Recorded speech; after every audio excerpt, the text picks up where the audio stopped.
The hardest day for a pilot is kind of hard to explain. It's really not that bad as it may seem.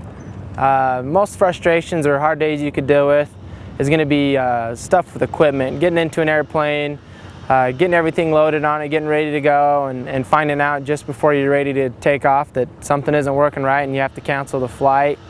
Another frustrating thing that, as far as dealing with day-to-day operations as a pilot, is going to be maybe uncooperative passengers.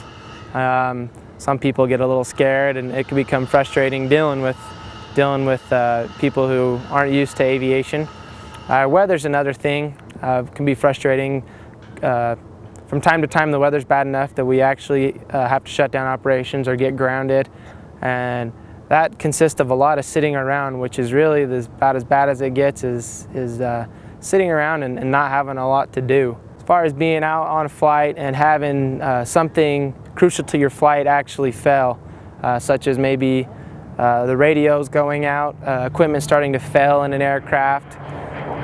For me, probably the most stressful time was the day when I had been out and had with an alternator failure, where the alternator stopped charging, and that kind of gets you're a little worried about losing electrical power. The aircraft's still going to continue to run without electrical power, but you're going to lose things like your radios and communication, things like that, and puts a little stress on you in times like that when you're trying to come back and beat the airplane or beat the battery from failing, getting into an airport before you actually lose all power and communication. Days like that, equipment failures, things like that, is something that kind of stresses you out.